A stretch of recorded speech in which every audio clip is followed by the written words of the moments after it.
you as much as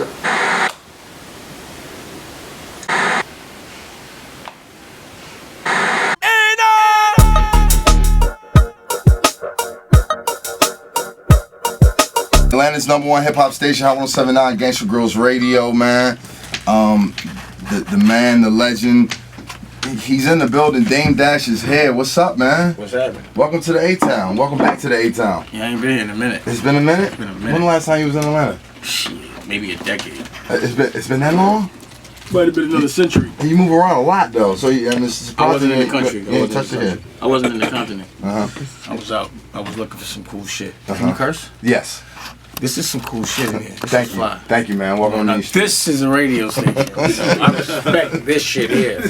I know what y'all hustling for. You know what I'm saying? We tried to get it right in here. Now I feel comfortable. I can smoke. I can do what I want. You know what I'm saying? Because you own this shit. This is yours, right? Most definitely. See, we equal. We empowered. That's some man shit right there. I respect that. Now, I gotta say, I think one of the first recent interviews that I heard from you was when you did Combat Jack. Yeah. And I was so excited. I remember me and my man Lake Show, we was in LA, and I listened like immediately the day it came out. Because, it felt like we hadn't heard from Dame in a minute, and then when you did that interview, it came up, and anytime you talk, hustlers like myself and people who have come up in the game, we get excited to just hear your words. You know why? I appreciate that. You know why? Because I be looking at it sometimes when they be doing all the headlines with the picture, you give your own voice. So sometimes I give myself a voice when I see the pictures, like a fucked up voice. Mm-hmm. So they probably think I had that fucked up voice that they be seeing in the pictures, but it was never ever that voice. Right. They was trying to make it that voice. Right.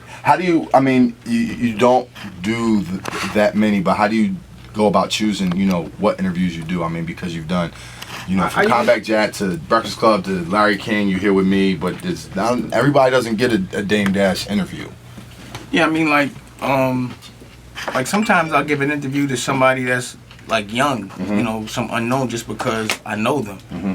You know what I mean? Like I'm a very supportive person, so also I'm big on like a cosign. You know what I mean? So like where I'm from, if you stand up for somebody, then that's the law. Mm-hmm. Just like on that Italian shit. You know what I'm saying? So if a friend of mine comes to me and says, I have a friend that I want you to, I think you should get with, I'ma blindly go. Mm-hmm.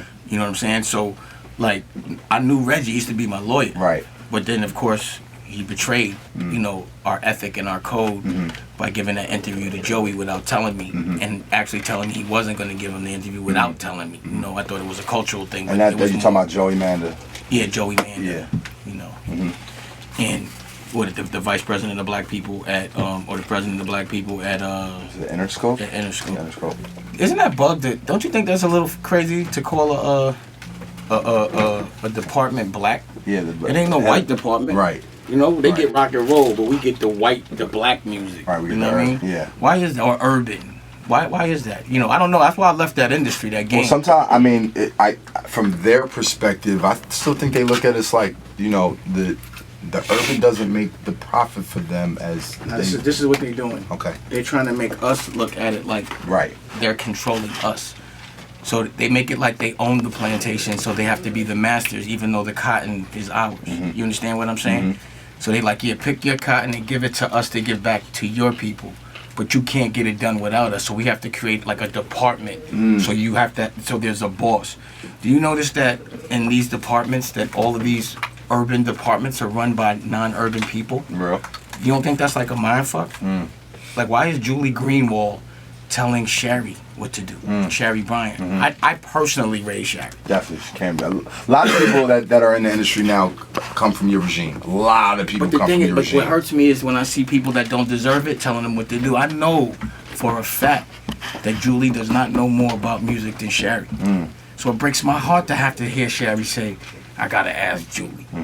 You understand what I'm saying? Or somebody say, I gotta ask Joey Amanda. But does it, Joey Panda. But then, Dame, do you look at it in that situation, in that position, like they should leave or they should stay and be empowered to get to the next level? I honestly believe Sherry's a star. And I think when people are still in the industry, and she's doing great things in the building. Yeah, for that building. Right. But when people have a job, it's for security. It's just so you have that stable check, and the corporate infrastructure is built to get robbed that way. So in the music business, you can in essence get a check for not doing anything. Trust me, I saw people do it all the time. I saw people that made a living off getting a check and doing nothing, and got mad if someone asked them to work. You understand what I'm saying? So, you know, a lot of people. So I just, you know. And how would you say those people got in their positions through the connections and not through the effort? Pardon me, no disrespect. It's my dogs putting pressure on their food. Yo, Governor, you embarrassing me. Is it the black? It's Cookie or Gov? Let's go. Hey, come on, Rocky. You got them looking crazy boy, right? They got pressure on him. He was like, and that wasn't like it wasn't the growl, because sometimes I'll come in, like when we went into the Breakfast Club joint. Yeah. You have both of them? I had Gov. Yeah, the only reason why I got Cookies because we just moved down south, and I took both the dogs, but I usually just travel with Gov. But Gov gives like a bark, like I don't like it in here. But I didn't hear that bark. I heard the pressure barks. That's why I was like, I was food over there. You know what I'm saying? Like, you know the bark. They talk. They talk. But I just feel like that security sometimes slows people down, and it makes you complacent. You know what I mean? So I'm the kind of person that because I got to eat the food I kill, it always keeps me focused and on the street. And the only thing that keeps a person focused is when he's spending his own money, because he got to get it back. Right. And that keeps you scrutinizing every dollar. It keeps you up every day. It makes a Sunday a Monday. Like, there is no weekends when your money's on the street. Right. You know what I mean?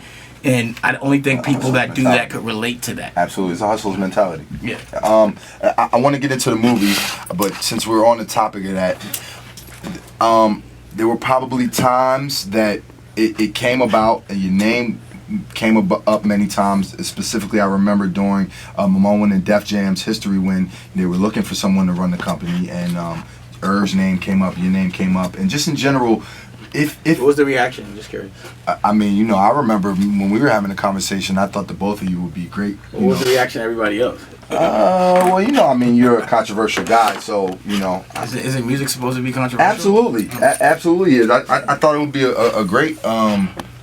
No, what was the? I know you. You know, I see your mentality, right? Yeah. So I get it. But what people are probably definitely scared of you, Dang. Yeah, I mean, those people should be scared. Yeah. Well, but would you take that position in the building at this point in your life? When I take a job, I would do a to run a label, if whether it be a Def Jam or an Interscope or. I mean, I have a department called Blue Rock. Okay. You know, and you know my man Jay Black, who you know got me out. You know, he's the one that got me back on the road, really. You know, he's the president of it, and you know, it's just not the way I make money. Like, my business model for making music is not immediate. So I don't make music to make SoundScan or to get the immediate buck or to cover a cost. I make music like art. I collect it, and then I use it when it's ready. You know what I'm saying? Like when the prices are up. You know what I'm saying? It's like having crack but not selling it until it's a drought. That's how I do it. And I mean, you could base at a high price. Your film ventures have been the same way almost, in a sense. Always. Well, see, what was happening before, what people understand is Universal was funding it even though we had a partnership. So in essence, whoever's funding it is running it. And my frustrations would come with me having to ask for money that I felt was mine. Okay. You know what I mean? Like, and ask corny people that didn't have any money in it. You know what I mean? Like, to talk to someone that didn't put up a dollar. Backstage and all of that. And any corporate, anybody that, when you walk in the building, no one in that building owns a fucking thing. So think about being at a dice game and somebody that has no money in it talking about what your bet should be, who if it hits somebody's foot, like that gets you smacked in the street. So that's how that's how I would approach it. Right. You're like, yo, dog, you ain't got no money in this. Mind your fucking business.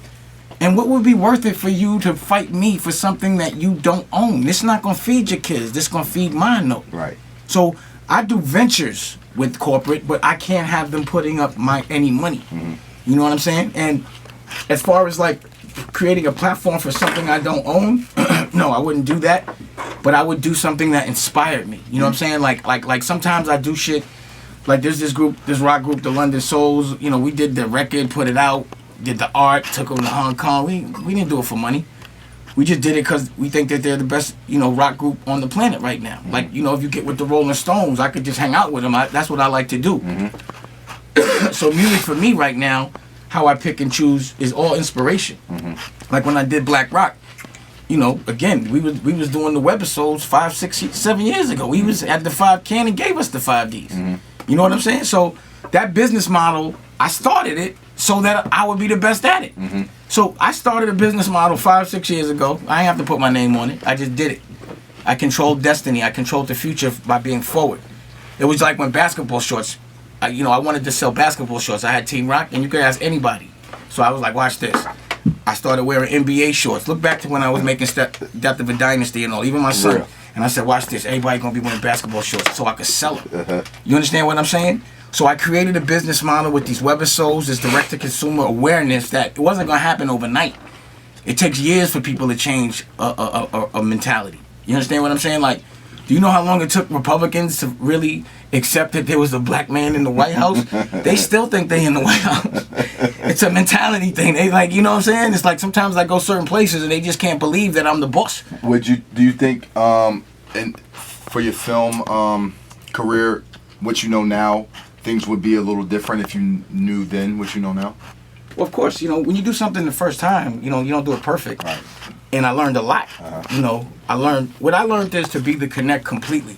So not only like to be the one that has it, be the one to grow it. So instead of waiting for people to do shit and investing in other people and having to be subservient to their fucking issues and their agendas, I want to be subservient to my own. You understand what I'm saying? So I learned how to make movies myself fast and cheap. And, back then they didn't have digital. There wasn't this direct-to-consumer approach. There wasn't an internet. You understand what I'm saying? So once these things came, and then I knew the game, and even like my first movie, I bought a camera and I made Losades. I learned so much from it. You're going to see a complete evolution in Too Honorable. You know what I'm saying? But again, Too Honorable is kind of a lot of the characters from Losades are in Too Honorable. I mean, it's relatable, correct? They're both, it's like some Rat Pack shit. Right. But not Rat Pack. Let's say like something else. But not that. But there are people that I know have talent, and I want to keep working with them. And when I'm in a certain location, I can keep working with them, and you build them as a brand. So it's almost like a record company. I'm just approaching the movie thing like the music. I ran into I put out, not to cut you off, but I put out these. What you're seeing now are mixtape movies. Right. The real Losades movie is gonna come out in the theater. It's gonna be a completely different experience. But I couldn't just say that before doing it. No one would understand it. So you're doing your thing where Too Honorable, they can go to d-studios.com. They're gonna be able to get that from Too Honorables, d-studio.com, Too Honorable, d-studio.com, and they'll be able to buy the mixtape movie direct. And in phase 2, I put out the soundtrack. Because Gabron always takes a long time for the technology, to be honest. And then, Shout out to Gabron, man. Yeah. We go back to day one. That's my day one nigga. Word? Yeah. You original High Yellow nigga? Yeah. A lot of us in here. A lot of us in here. Like the High Yellow A lot of us in here. Okay, I can think that. Came up on everything. But he embraces High Yellowness more than most. He's still old school High Yellow. Your success, do you feel like you've gotten more satisfaction out of your success with your films based to your success in the music business?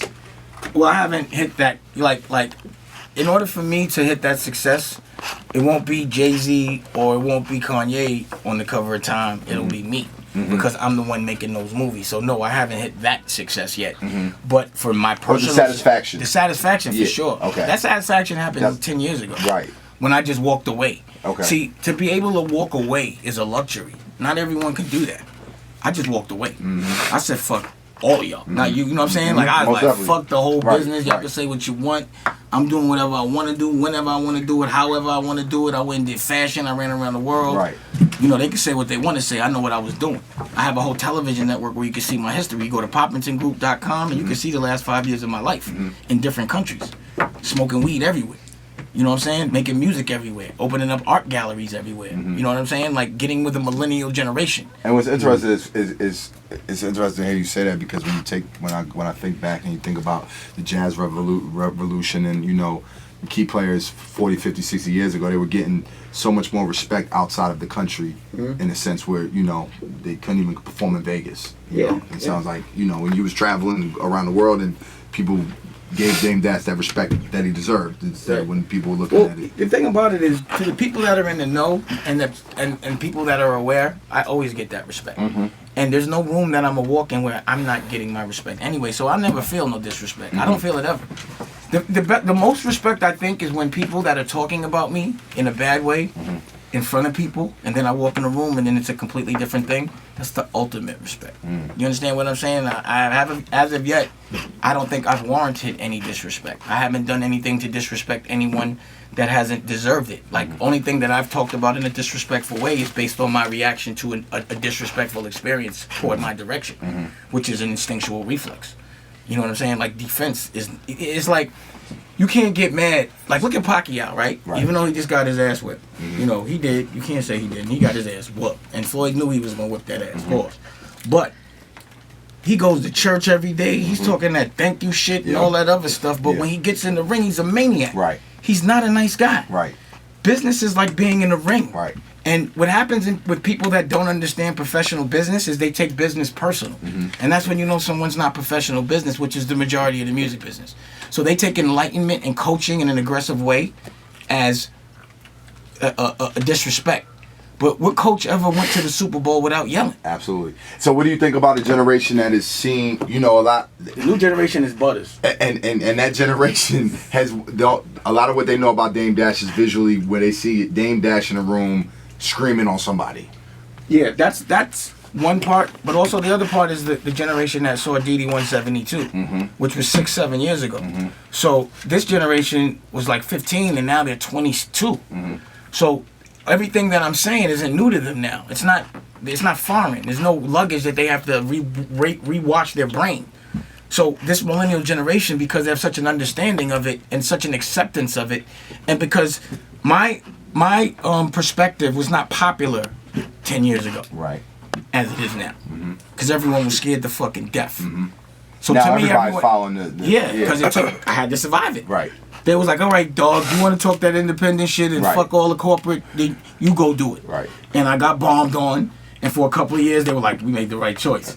But then a couple of years later, they was like, oh, hell nah. I got fired. I don't own nothing. I'm in the same place. I'm the old man in the club. I'm fat now. All kind of shit done happened. So now they're like, we don't even really have a choice. Because now you can't really start when you're 40. Because the movement in your demographic for hip-hop is 15 to 25. Absolutely. So if you're still trying to catch the lick at 35, like you could be 35 and been doing it that long. Party. But you already going to be late and looking a little old regardless. You know, it's going to be some dye in that bit. You know what I'm saying? And you know, that's not... That's to me, if you ain't get it, you got to go and do something different. You know what I'm saying? It has to be evolution if you didn't crack at a certain age. But you can still be in the game. It just got to be a certain way. You understand what I'm saying? Yeah. 10 plus years later, what does Paid in Full mean to you? Shit is fly. I'm hyped about that shit. How often do you watch it? I don't watch it very often. That shit's depressing, man. And, you know, you got to remember, to get it to that place, I had to watch that shit 3,000 times. Right.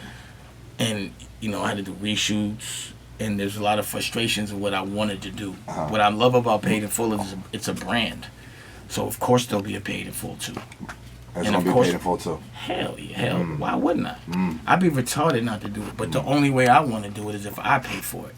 Because I had to chase the Weinsteins literally all around the world to get that movie out. Like, I had to bark on Harvey Weinstein in Paris. I had to bark on him in France. And I had to bark on him at a Victoria's Secret after party in front of the whole Victoria's Secret crew, and had them running behind curtains. Ask Giselle and Naomi Campbell, just to get the movie out. Right. And they wouldn't even sit with me and have a meeting with me unless Russell Simmons was in the room. I was like, what kind of bullshit is that? But they wasn't expecting me to be all around the world like I was. You know what I'm saying? I was walking the Palais just like everybody else was. You know what I mean? I've been doing that fashion thing for years. I've been did that. You know what I'm saying? Before, 10 years ago. You know what I mean? Like, realistically though, if I really touch on it, everything, more to that shit. Everything that's part of hip hop culture right now, you did it. Well, I would say I tried to show the way. I would say, I say Russell Simmons, you know, put things in perspective. That was the OG. He's the one that made me say, yo, he did. I'd rather be around models. Right. I liked his life. And then, you know, from that, Russell did Fat Farm. And then I copied him. Y'all came. Sean John came. No, like straight copied him. and was extremely successful. But you had your hand on fashion. You had your hand on fashion joint on alcohol. Is the Rachel Roy joint. Like, you gotta remember, like, fashion, that's not fashion. Like, cut and sew is fashion. Like Bergdorf Goodman is fashion. You know what I'm saying? Like, you know, being a designer, making your own brand and losing money. And like I was the first one. I don't know anyone else that's done that. That cracked fashion. You know what I'm saying? Like I was able to do something nobody did, but that's the shit nobody talks about. That's what I'm on the run now behind that shit. And what about the alcohol? Yeah, first to that. Yeah. I was the first.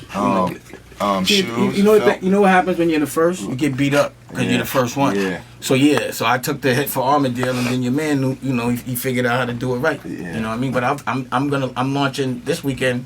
I'm launching Dusko Blue, my white wine, my Riesling, and then we're gonna launch Dusko whiskey right after. That's what's sitting on the docks right now. I gotta ship that over. Please send us a case. Definitely. As soon as I get a case, that shit is, and that's whiskey. So I'm just approaching it different. You know what I mean? But I'm sure I'll be not to say copied. I would say I will inspire people to do it, which is the reason why I do it. No, you do. You inspire people, and I'm bringing that up. Money and Violence. The webisodes that coming on YouTube. Have you been paying attention to that? Yeah. I think that's a dope way to go to another level. I think they've already built the brand. I was actually reaching out to RZA to turn it into a movie. You know what I mean? Because it's a brand. You know what I mean? So like I said, it's going to be State Property 3. It's going to be Death of a Dynasty 2. Like it's definitely going to be Paper Soldiers 2. Like why? How could it not? Kev Hart's rolling right now. You know what I'm saying? So. How could he say no unless he's a scumbag? You know what I'm saying? There's no way he could say I'm not doing it. You're the first person to put him in a movie. Yeah, I put him in the first couple of movies. I took him off the stage and put him in Paper Soldiers the next day. I did that. What are those conversations like now? I mean, the last time he was wearing Uggs, he's bugging. Yeah, I seen that. I saw that. It's great. That's my man. You know what I'm saying? But I don't know. I can't co-sign those Uggs. You know what I mean? I'm like, what mentality is it that who you walking around just letting you wear Uggs? Like you a comedian? You know, because comedians cut ass. You know what I'm saying? So. Right. That's all we used to do. Blame that on Spank or something. Somebody's not telling you, dog. Arguing with me about it. Like, what do you mean? I'm coming from the gym. I'm like, my nigga. Parties, man. And I don't care where you at. You ain't supposed to be in the closet with them shits. He had the black joints on. How do you recognize talent so early, Dan? It's just a natural reaction. Is it a Harlem thing or is it just? It's just I think if something make me laugh, he made me laugh. If something make me dance, it make me dance. I went to the rooftop. You know, Boosie B. Big shout out to Boosie B. I'm about to do a record with him right now. Real. Yeah. That brings up another point too. You know, I feel like when it comes to hip hop, it's a few people that's legendary for talking cash shit. Yourself. Absolutely. I put Puff in there. I'll put Flex in there. You know, and I'm humbled enough that people have brought my name into the conversation. You know what I'm saying? And I learned from you on the mixtapes. Alright. I heard the little stickle of Flex, but because Flex Shit Pop is a flex pop. You know what I'm saying? Like it's a growl. Nah, not even that. Like he's not talking about aspirational shit. You know what I'm saying? Like I'm popping shit about money. You was uplifting. You was definitely uplifting, especially on the mixtapes and the albums. Always aspirational. I always want people to have a lifestyle to want to live and have something to evolve to be. You know what I'm saying? So it's hard to be influential when you're not living the life that's not anything aspirational. You know what I'm saying? Like how you gonna tell somebody that to do what you doing and you like living regular? See, it don't make sense to me to do things at a professional level and live regular. You should live professional. You work professional. Real. And professional doesn't mean skill. Because skill, a lot of people have, is a professional work ethic. Professional means you work harder than everyone else on the planet. Period. You know what I'm saying? And a lot of people don't understand that. You know what I mean? It's not really just the skill, it's the work ethic. You understand what I mean? So if I'm going to do things at a professional level and I'm going to put my own money up, I can do whatever I want to do. Period. No talk. You understand? What was the question though? Because I forgot.